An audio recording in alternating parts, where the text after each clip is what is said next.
officially halfway through this self-imposed project of doing this every day for a year. And it feels cool. There are days where I don't want to do this at all. There are days where I am mad at myself for doing this publicly. But having the space to sort of talk out these jokes, especially when they're not fully formed yet, it's been really cool because I've never come up with material this fast. I've always just kind of let it come. So this is really cool. And I think I have like 20 new minutes in 6 months. That's awesome. That's really awesome. So here we are. One joke every day for a year, day 183.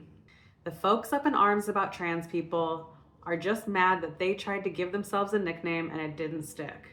How can Brian be Rebecca? Asks the man who for years tried to get everyone to call him Hoss. I was thinking this morning about how my favorite joke in my last hour was my joke about trans people. It's about my husband asking me would I stay with him if he realized he was trans, and me saying, yeah, my least favorite thing about you is that you're a man. And it goes from there. And I've had a lot of people tell me it's their favorite trans joke because it doesn't punch down at trans people, because that's an option. Guys, that's an option. You don't have to do that. Don't do that. And it's funny, and it's a joke that even if you have never had that conversation with people before, I think you can still laugh at that joke. I think you can still enjoy it for what it is.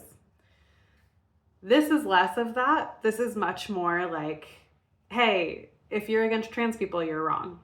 And I think that's because we're in a very different time, and the jokes should reflect that. So, you know, it gets pointed out all the time of like, gender affirming care is basically just like any guy who gets a chin implant because he wants to look like more masculine. Like, that's gender affirming care. All of these things are things that we do all of the time to make ourselves feel better, or to fit more with who we want to be, or because we hate our names, or we hate whatever part of our body. And everybody's fine with it until a trans person does it. So that is what this joke is pointing out. Yeah. See you tomorrow.